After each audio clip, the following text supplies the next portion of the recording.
everyone, welcome back to the channel. Today's video is going to be another answer to one of your guys' questions. So if you have other questions that you'd like us to do a video on, keep them coming. We'd love to do more of them. But today's coming from Celeste, and she says, is it wrong to pray for your dream man? I mean, I know that no one is perfect, but are we allowed to request certain criteria? For example, she says, I would love a Spanish speaker with a positive outlook in most situations. So, by the way, if you happen to be a Spanish-speaking person with positive outlook on life, hit Celeste up in the comment section below. Yeah, it's funny. Today we want to share our thoughts on that. Emily, you actually wanted to share a little bit about your story. Is it wrong, in your opinion, to pray for that special person? No, it's not. I think you should definitely pray for your spouse and God to lead you to that. Your future spouse. Your future spouse, and God to lead you to that right person.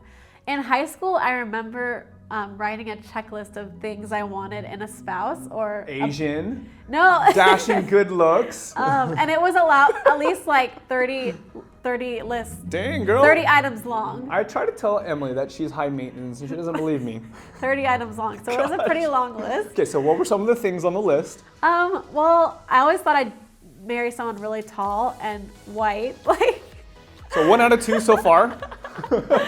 Just because I grew up in a community like that, and then I moved to California. There's a lot of tall white guys up here. And I was just like, oh my goodness, there's Asians, and There's cool. different flavors out here. It's nice. Yeah, and like musical, just really good with people, obviously has a relationship with God. So the list was pretty extensive.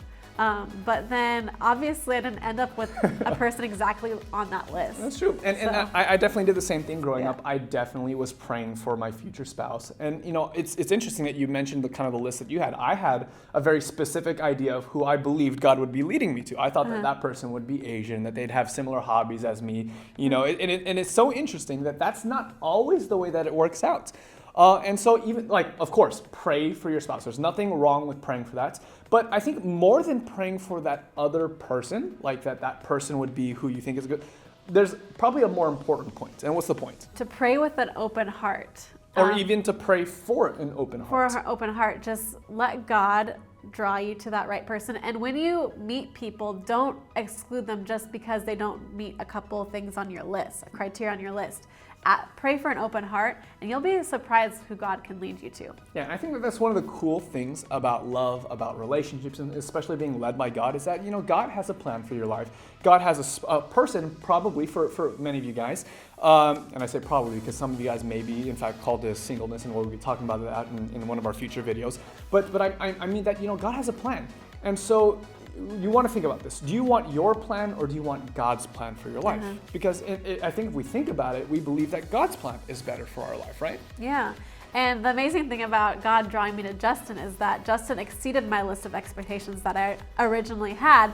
And God just... I'm taller, right? Yeah. Taller than you imagined? On our first date, I'm just like, he stood up from the table and I didn't see how tall he was yet. I'm just like, he's not very tall. It's funny because anatomically speaking, I have a very long torso and shorter legs. So when Emily and I drive, we drive the same car at times, I actually have to move the seat forward because my legs are shorter than Emily's, but I sit tall. Like your dad is what, 6 foot? 6 foot probably. 6 foot something. And when we sit down, we're the same height.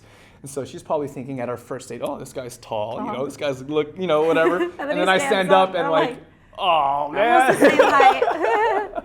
So you were saying though? God really exceeded my expectations, and that's what he can do for you too if you pray for that open and willing heart to just open your eyes and see what else is out there. Yeah, and I think that's such a good point. And of course, I would echo the same thing. God definitely did exceed my expectations. I have a wonderful wife, and I love you very much, and I'm glad that we're together.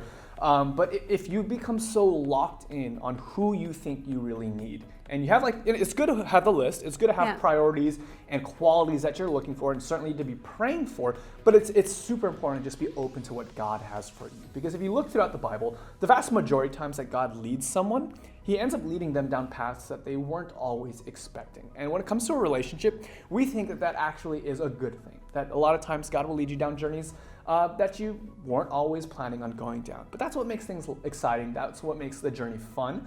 And so, pray for that special someone. Pray for that future boyfriend or girlfriend or husband or wife, and pray for their qualities. And it's good to have an idea of what you want. But it's super important to just allow God to lead in your life in all areas, but certainly when it comes to relationships. For sure, yeah. So anyways, we hope that is helpful. We'd love to hear from you guys. What do you think about the whole question and subject? Should you be praying for your spouse, and what should you be praying for, and all that kind of stuff? Let us know in the comments section below. But until next time, we're That Christian Vlogger, and we encourage you to experience faith in the first person. God bless. Oh, real quick, before you guys go, we did want to plug our free How to Study the Bible course that's available on thatchristianvlogger.com. It's a 10-part series with tips and tricks to help you learn how to study the Bible better for yourself. So if you're interested, again, thatchristianvlogger.com. But we'll see you guys next time. Bye.